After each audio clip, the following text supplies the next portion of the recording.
ବାଙ୍କିର କାର୍ଯ୍ୟରତ ଶିକ୍ଷକ ବଳରାମ ପାଇକରାୟଙ୍କ ଶିକ୍ଷାୟତ ଯୋଗ୍ୟତାକୁ ନେଇ 11 ମାସ ତଳେ ଏକ ମିଥ୍ୟା ଅଭିଯୋଗ ଓ ପ୍ରଚାର କରାଯାଇଥିଲା। ଶିକ୍ଷକ ବଳରାମ ପାଇକରାୟଙ୍କ ଘର ହେଉଛି ବାଙ୍କି ବ୍ଲକ ଢଁସର ଗ୍ରାମରେ ହୋଇଥିବା ବେଳେ ବାଙ୍କି ବ୍ଲକ ଶିଶୁଆ ସରକାରୀ ସ୍କୁଲରେ ଶିକ୍ଷକ ଭାବେ କାର୍ଯ୍ୟରତ ଥିଲେ। ଶ୍ରୀଯୁକ୍ତ ପାଇକରାୟଙ୍କ ନାମରେ ଲାଗିଥିଲା ସାଂଘାତିକ ଅଭିଯୋଗ। ମିଥ୍ୟା ଅଭିଯୋଗକୁ ନେଇ ଏବଂ ଶିକ୍ଷା ବିଭାଗ ପକ୍ଷରୁ କାର୍ଯ୍ୟାନୁଷ୍ଠାନ ମଧ୍ୟ ଗ୍ରହଣ କରାଯାଇଥିଲା। ଶିକ୍ଷକ ବଳରାମ ପାଇକରାୟଙ୍କ ଉପରେ ଯାହାର ସତ୍ୟତାକୁ ନେଇ ଶ୍ରୀଯୁକ୍ତ ପାଇକରାୟ କୋର୍ଟର ଦ୍ୱାରସ୍ଥ ହୋଇଥିଲେ। ଜାଲ ସାର୍ଟିଫିକେଟ୍ ଦେଇ ଚାକିରି କରିଥିବା ନେଇ କିଛି ଗଣମାଧ୍ୟମ ପ୍ରତିନିଧି ସତ୍ୟ ନ ଜାଣି ଖବର ପରିବେଷଣ କରିଥିଲେ। ଏହି ଘଟଣାକୁ ନେଇ ଶିକ୍ଷକ ଶ୍ରୀ ପାଇକରାୟ ମାନସିକ ଚାପଗ୍ରସ୍ତ ହେବା ସହ ସମାଜରେ ବଦନାମ ହୋଇଥିଲେ।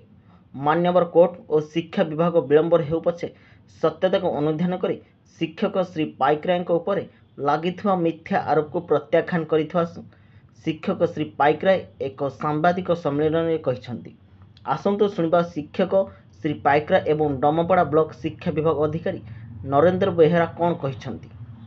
ଆଜି ଏ ସାମ୍ବାଦିକ ସମ୍ମିଳନୀ କରିବାର ମୁଖ୍ୟ ଉଦ୍ଦେଶ୍ୟ ବାବଦରେ ମୁଁ ଆପଣଙ୍କୁ ଅବଗତ କରିବାକୁ ଚାହୁଁଛି। ବିଗତ 11 ମାସ ତଳେ ଜୁଲାଇ 2023 ମାସରେ ମୋ ବିରୁଦ୍ଧରେ ଗୋଟେ ଆଲିଗେସନ୍ ଆସିଥିଲା ଯେ ମୁଁ ଫର୍ଜରୀ ସାର୍ଟିଫିକେଟ୍ ଦେଇ BA ପାସ୍ ନ କରି ଫର୍ଜରୀ ସାର୍ଟିଫିକେଟ୍ ଦେଇ ମୁଁ ଚାକିରି କରିଛି। ତେଣୁ ମୋତେ କୌଣସି ସୂଚନା ନ ଦେଇ ହଠାତ୍ ମୋ ନାଁରେ ଯେତେବେଳେ କ୍ରିମିନାଲ ଏବଂ ଡିପାର୍ଟମେଣ୍ଟାଲ ପ୍ରୋସିଡିଂ ହେଲା, ଏଇ ଆପଣମାନଙ୍କର ଚ୍ୟାନେଲ ମାଧ୍ୟମରେ ମୁଁ ଜାଣିବାକୁ ପାଇଲି ଯେ ମୋ ନାଁରେ ବାଙ୍କି ଥାନାରେ 200 PS କେସ୍ ନମ୍ବର 242/13/7/2023 ଗୋଟେ କେସ୍ ରୁଜୁ ହେଇଛି। ମୁଁ କୋର୍ଟରୁ ସାର୍ଟିଫାଇଡ୍ କପି ପାଇଲା ପରେ ମୁଁ ମୋର representation BO sir Dampada BO sir ଏବଂ DPC କଟକ ସାର୍ଙ୍କୁ ଗୋଟେ ରିପ୍ରେଜେଣ୍ଟେସନ୍ ଦେଇଥିଲି ଯେ ସାର୍ ମୁଁ ସମସ୍ତ ଡକୁମେଣ୍ଟସ ପ୍ରମାଣପତ୍ର ଦଉଛି, ଆପଣ ଏହାକୁ ଆଉଥରେ ପୁନର୍ବାର ଭେରିଫିକେସନ୍ କରନ୍ତୁ। 11 ମାସ କାଳ ମୁଁ ମାନସିକ ଶାରୀରିକ ସ୍ତରରେ ଅସୁସ୍ଥତା ଅନୁଭବ କରିଛି। ଖାଲି ମୁଁ ନୁହେଁ, ମୋର ବନ୍ଧୁବାନ୍ଧବ, ମୋର ଆତ୍ମସ୍ୱଜନ, ମୋର ମାନେ ବୃଦ୍ଧା ମା ମଧ୍ୟ 80 ବର୍ଷର ବୃଦ୍ଧା ମା ମଧ୍ୟ ଧରାଶାୟୀ ହୋଇଥିଲେ ଏଇଥିରେ ମ୍ରିୟମାଣ ହୋଇକି। ତେଣୁ ତାଙ୍କୁ ଆମେ ଚିକିତ୍ସା କରିବାରେ ଅନେକ ଅର୍ଥ ବିନିଯୋଗ କରିଥିଲୁ। କିନ୍ତୁ ଆଜି ପ୍ରାୟ 11 ମାସ ଅତିକ୍ରାନ୍ତ କରିଯାଇଥିଲେ ମଧ୍ୟ ସତ୍ୟ ପଦାକୁ ଆସିଛି। କାରଣ କୋଇଲା ଉପରେ ସୁନାର ପ୍ରଲେପ ଦେଲେ ସେ ସୁନା ହୁଏ ନାହିଁ, କି ସୁନାର ଉପରେ କୋଇଲାର ପ୍ରଲେପ ଦେଲେ ସିଏ କୋଇଲା ହୁଏ ନାହିଁ। ଯିଏ ଯାହା ସିଏ ସେଇଆ। ତେଣୁ ସତ୍ୟ ସଦାବେଳେ ସତ୍ୟ, ଚିରନ୍ତନ ସତ୍ୟ। ତେଣୁ ମୁଁ ଆପଣମାନଙ୍କ ମାଧ୍ୟମରେ ପୁଣି ପୁନର୍ବାର ଓଡ଼ିଶାର 4.5 କୋଟି ଜନତାକୁ ଜଣେଇ ଦେବାକୁ ଚାହୁଁଛି ଯେ ଯେଉଁ ଅଭିଯୋଗ ମୋ ଉପରେ ଆସିଥିଲା ଯେ ମୁଁ ଫେକ୍ ସାର୍ଟିଫିକେଟ୍ ଦେଇ ସର୍ଭିସ କରିଛି ବା ଚାକିରି ହାତେଇଛି, ଆଜି ତାର ପ୍ରମାଣ ମୁଁ ଆପଣଙ୍କୁ ଦେଖାଉଛି। DPC ମହାଶୟ ସେ କ'ଣ କରିଛନ୍ତି, ତାଙ୍କର ଚିଠି ନମ୍ବର 4630 ଡେଟେଡ୍ 21/12/2023 କ୍ଲିୟର କରିଛନ୍ତି ଏବଂ ଯେଉଁ ଅର୍ଡର ବଳରେ ଡିପାର୍ଟମେଣ୍ଟାଲ ଏବଂ କ୍ରିମିନାଲ ପ୍ରୋସିଡିଂ ହେଇଥିଲା ତାକୁ ୱିଥଡ୍ର ମଧ୍ୟ କରିଛନ୍ତି।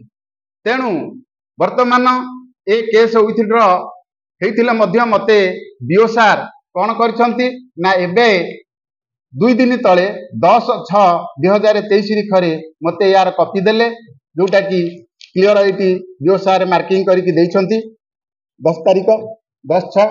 ତେଣୁ ଗୋଟିଏ ଦୁଃଖ ମୋ ମନରେ ରହିଲା, ସବୁ ଡିପାର୍ଟମେଣ୍ଟାଲଟା ଉଠିଲା ପରେ ମଧ୍ୟ ଏବେ କ୍ରିମିନାଲ ପ୍ରୋସିଡିଂଟା ମୋ ଏଗନେଷ୍ଟରୁ ଉଠି ନାହିଁ।